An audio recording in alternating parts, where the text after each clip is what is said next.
जय हिंद फ्रेंड्स। आज की वीडियो में हम लोग देखेंगे कि यूपी बोर्ड क्लास 12th के बोर्ड एग्जाम में रसायन विज्ञान का पेपर किस तरह से आता है और इसमें किस तरह से क्वेश्चन पूछे जाते हैं, उनका आंसर हमें किस तरह से लिखना होता है जिससे हमें पूरे नंबर मिलते हैं। सारी चीज़ें हम इस वीडियो में देखेंगे। चलिए देखते हैं। इसमें देखिए सबसे पहले आता है आपका बहुविकल्पीय प्रश्न, इसे आप बोलते हैं मल्टीपल चॉइस क्वेश्चन।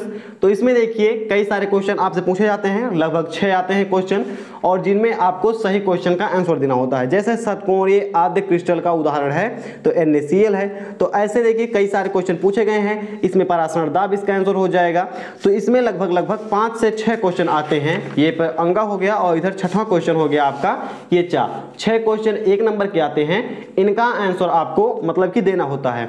और अगर आप अपने लेसन को अच्छे से पढ़ते हैं तो ये 6 क्वेश्चन आपको आ जाएंगे। ये कॉन्सेप्ट पर मतलब कि बेसिस होते हैं कि कॉन्सेप्ट अगर आपका क्लियर है तो ये आपको आ जाएगा, और रटने से ये बहुत ही कम याद होता है, बार बार आप इसे भूल जाएंगे अगर आप इसे रटेंगे। तो इसका जो राइट आंसर है शायद में आइसोसाइनाइड है, तो इस पर हम टिक कर देते हैं, ये इसका राइट आंसर हो जाएगा। इसके बाद यही क्वेश्चन आपको इंग्लिश में देखने को मिलेंगे। ये बोर्ड एग्जाम का ही पेपर है और आने वाले समय में जो भी बोर्ड एग्जाम होगा उनमें इसी टाइप से क्वेश्चन पेपर आपको देखने को मिलेंगे। ठीक है, यहाँ पर देखिए ये सारे क्वेश्चन जो है आपको इंग्लिश में देखने को मिलते हैं।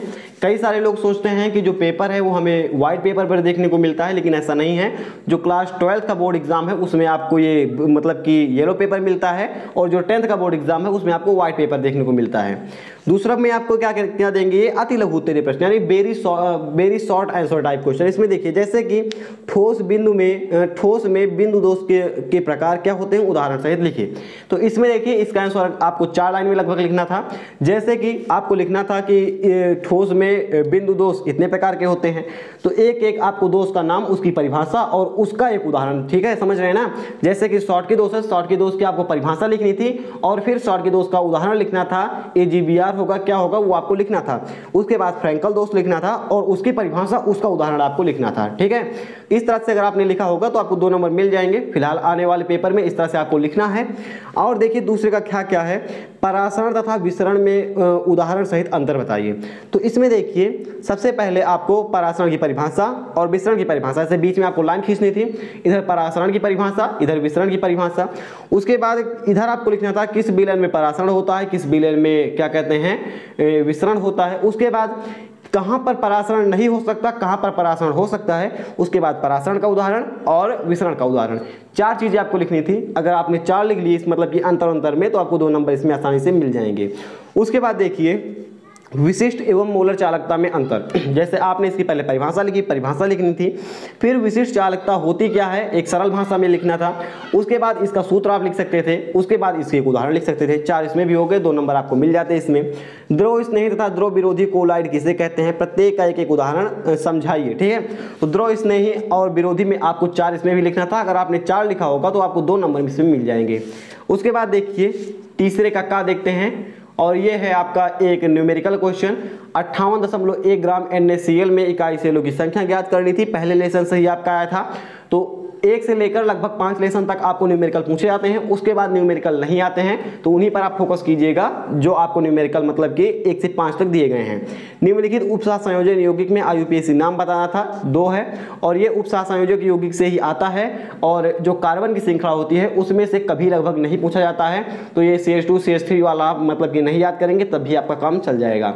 उसके बाद देखिएगा मानव शरीर में प्रोटीन का क्या कार्य है, प्रोटीन के विकृतीकरण से आप क्या समझते हैं। ये एक बायो का क्वेश्चन है, लेकिन लास्ट लेसन में आपका एक बायो टाइप से एक मतलब कि लेसन दिया गया है, उसी में से एक क्वेश्चन पूछा गया है। तो बायोलॉजी वालों के लिए तो फायदा हो जाएगा, लेकिन अगर आपने 10th में बायो पढ़ी है तब भी आप इसका आंसर दे देंगे कि प्रोटीन का क्या कार्य है। आपको इसमें 4 से 6 लाइन लिखना था, 2 नंबर आपको यहाँ से मिल जाते हैं। गैर धातु क्या होती है, इनके आपको गुण बताने थे। गैर धातु होती है, जैसे अधातु आप लिख सकते हैं, जो धातु नहीं है यानी अधातु का आपको परिभाषा उदाहरण लिखना था, उसमें आपको यहाँ पर भी नंबर मिल जाते हैं। ठीक है, उसके बाद चौथे का इसे बोलते हैं हम अति लघु उत्तरीय क्वेश्चन, और ये 3 नंबर के क्वेश्चन होते हैं। इनका आंसर हमें लगभग 7 लाइन्स में या 8 या 9 लाइन में हमें देना होता है। इतना अगर हम लिखते हैं तो 3 में 3 हमें मिल जाते हैं। और जो भी आंसर हम देते हैं कॉन्सेप्ट वाइज हमें आंसर देना चाहिए, ये नहीं कि हम कुछ भी लिख दें। आप लोग बोल रहे होंगे कि हम किसी का भी आंसर नहीं बता रहे हैं, केवल हम क्वेश्चन बता रहे हैं किस तरह से आएगा, कैसे आपको करना है। अगर आप आंसर की पूरी वीडियो चाहते हैं तो डिस्क्रिप्शन बॉक्स में एक लिंक दी गई है, वहां पर क्लिक कीजिए। पूरे पेपर का पूरा सॉल्व मतलब आंसर सबका हमने बताया है, वहाँ से आप सारे क्वेश्चन के आंसर देख सकते हैं।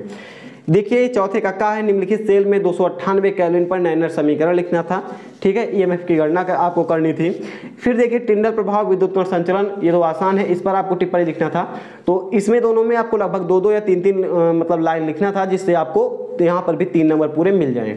एमीन किसे कहते हैं, प्राथमिक द्वितीयक तथा तृतीयक एमीन के एक एक उदाहरण देना है आपको यहाँ पर। फेहलिंग का विलयन क्या है, ग्लूकोज के साथ गर्म करने पर इसमें क्या परिवर्तन होता है, समीकरण भी दीजिए। देखिए कई सारे क्वेश्चन हैं जो कि आप भूल जाते हैं, मतलब पेपर में जाने के बाद छोड़ना आपको एक भी नहीं है। अगर आप इसकी परिभाषा या आप इसका मतलब कि केवल यही क्वेश्चन भी उतार कर चले जाते हैं, तब भी 3 का है तो आधा नंबर एग्जामिनर आपको दे देता है। तो एक भी क्वेश्चन नहीं छोड़ना है, जो भी इससे रिलेट करके आपको क्वेश्चन का आंसर आ रहा है उसे आपको लिख देना है, कुछ नंबर आपको वहां पर मिल जाएंगे। छोड़ेंगे तो एक भी नंबर नहीं मिलेगा। 5वां है, ये है आपका अति लघु उत्तरीय का सेकंड पार्ट, और इसमें देखिए 4 नंबर क्वेश्चन है। मूल प्रभाष से आप क्या समझते हैं, देखिए इसमें आपको टॉपिक पूछ लेगा, परिभाषा देनी है, उसका सूत्र लिखना है, उसके बाद नीचे आपको एक न्यूमेरिकल भी पूछ लेगा, उसको भी करना है। ये चीज आप मतलब तीनों चीज करेंगे तो आपको 4 नंबर मिलेगा। जैसे देखिए अभिक्रिया की आणविकता कोटि में अंतर बोला है, 4 अंतर आपको लिखना है। प्रथम कोटि की अभिक्रिया के लिए देखिए 100 सेकंड आपको टाइम दिया गया है, सांद्रता भी आपको दी गई है, आधी रह जाती है, तो वेग स्थिरांक ज्ञात करना है। तो सबसे पहले इनमें दोनों में अंतर लिखना है, प्रथम कोटि की अभिक्रिया का आप परिभाषा लिख सकते हैं, उसके बाद न्यूमेरिकल करेंगे तो पूरे नंबर आपको मिल जाएंगे। इसमें आपको कारण देते हुए समझाना है, ये गा क्वेश्चन है चौथे का। इसमें देखिए संक्रमण धातुओं और उनके अधिकांश यौगिक अनुचुंबकीय होते हैं, क्यों? संक्रमण धातुओं तथा इनके अनेक यौगिक उत्तम उत्प्रेरक का कार्य करते हैं, क्यों?